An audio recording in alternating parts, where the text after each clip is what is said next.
प्रधानमंत्री नरेंद्र मोदी और जर्मनी की चांसलर एंगेला मर्केल के बीच तीसरी अंतर सरकार परामर्श बैठक नई दिल्ली में हुई। परामर्श बैठक IGC के दौरान दोनों देशों के बीच द्विपक्षीय महत्व के संबंधों को मजबूत किए जाने पर ध्यान केंद्रित किया गया। इस दौरान रक्षा, सुरक्षा, शिक्षा, अक्षय ऊर्जा, उच्च तकनीक, कौशल विकास, विज्ञान और तकनीक, रेलवे, पेयजल तथा कचरा प्रबंधन, शहरी विकास और कृषि क्षेत्र पर 18 समझौते हुए। केंद्रीय मंत्री नितिन गडकरी राष्ट्रीय सागरमाला शीर्ष समिति की पहली बैठक की अध्यक्षता करेंगे।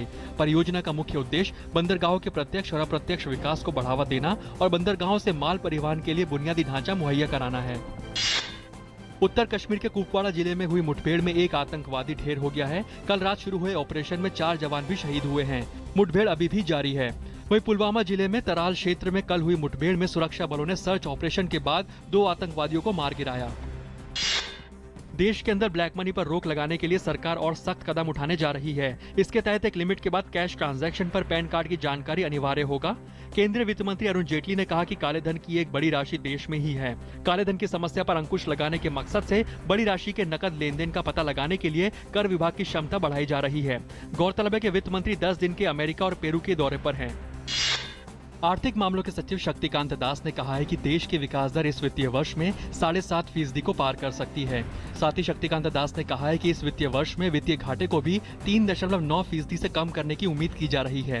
उन्होंने कहा कि सरकार अगले महीने गोल्ड मोनेटाइजेशन स्कीम भी शुरू करेगी। इस बीच वित्तीय सचिव रतन वहाल ने कहा है कि मुश्किलों के बावजूद सरकार वित्तीय मजबूती को बनाए रखने में कामयाब रही है।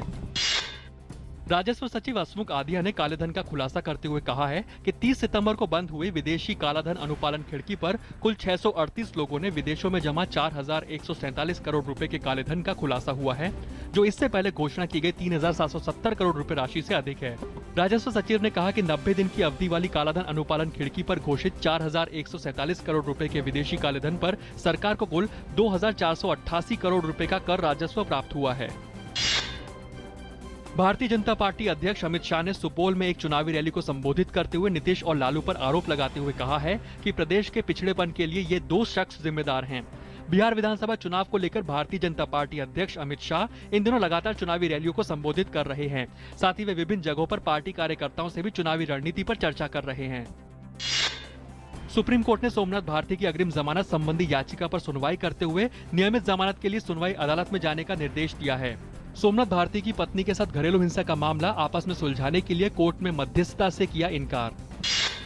शीना बोरा हत्या मामले में मुंबई की अदालत ने इंद्राणी मुखर्जी सहित उनके पूर्व पति संजीव खन्ना और उनके ड्राइवर श्याम राय की न्यायिक हिरासत की समय सीमा 19 अक्टूबर तक के लिए बढ़ा दी है। हत्या के इस मामले की स्वतंत्र और निष्पक्ष जांच के लिए महाराष्ट्र सरकार ने इसे पुलिस से लेकर CBI को सौंप दिया है। नेपाल के मधेशी आंदोलनकारियों ने आज भारत नेपाल सीमा के कुछ भागों को अवरुद्ध कर दिया है। इससे पहले कल भारत से लगभग 100 से अधिक ट्रकों ने जरूरी सामान और पेट्रोलियम पदार्थ लेकर नेपाल में प्रवेश किया था। ये ट्रक नेपाल में नए संविधान का विरोध कर रहे लोगों की नाकेबंदी के कारण भारतीय सीमा में फंसे हुए थे। प्रदर्शनकारियों ने पिछले 11 दिनों से 5 प्रमुख जांच चौकियों की नाकाबंदी कर रखी थी। पहली बार स्विट्जरलैंड दिसंबर में वहां के बैंकों में अकाउंट रखने वाले भारतीयों और अन्य विदेशी लोगों की एक लिस्ट जारी करने जा रहा है। इस लिस्ट में ऐसे अकाउंट्स होंगे जिनके बारे में पिछले 60 साल से किसी ने दावा नहीं किया है। अमेरिका के राष्ट्रपति बराक ओबामा का कहना है कि सीरिया में रूस की रणनीति सही नहीं है, क्योंकि राष्ट्रपति पुतिन इस्लामिक स्टेट आतंकियों और असद का विरोध करने वाले गुटों में अंतर नहीं कर पा रहे हैं। सीरिया के राष्ट्रपति बशर अल असद ने सीरिया में रूसी सेना की कार्रवाई का किया समर्थन। सीरिया, रूस, ईरान और इराक के बीच गठबंधन को पश्चिम एशिया क्षेत्र के लिए बताया सफल। इस्लामिक स्टेट के आतंकवादियों ने सीरिया के ऐतिहासिक शहर पालमियरा की एक और महत्वपूर्ण धरोहर को विस्फोट से उड़ा दिया। आतंकवादियों ने आर्क ऑफ ट्रम्फ यानी कि जीत की मेहराब के नाम से मशहूर ऐतिहासिक अवशेष को पूरी तरह ध्वस्त कर दिया। समझा जाता है कि इसका निर्माण 2000 साल पहले हुआ था। चीन के पश्चिमी गुआंगडोंग प्रांत में भारी बारिश और तेज हवा के साथ मुजीगा तूफान के आने से कम 4 लोगों की मौत हो गई है और 80 लोग घायल हो गए। इस वर्ष चीन में ये 22वां तूफान है। जोंगजियांग समुद्री बचाव केंद्र के मुताबिक अभी तक नाव फंसने के 35 मामलों की खबर मिली है, जबकि 117 मछुआरों को बचा लिया गया है और 16 लोग अभी भी लापता हैं। भारत और दक्षिण अफ्रीका के बीच 3 T20 मैच की सीरीज का दूसरा मुकाबला आज कटक में खेला जाएगा। ये मुकाबला दोनों ही टीमों के लिए काफी अहम है। जहां दक्षिण अफ्रीका दूसरे मैच को जीतकर T20 सीरीज पर कब्जा जमा लेगा, वहीं भारत को इस सीरीज में बने रहने के लिए इस मुकाबले को हर हाल में जीतना होगा।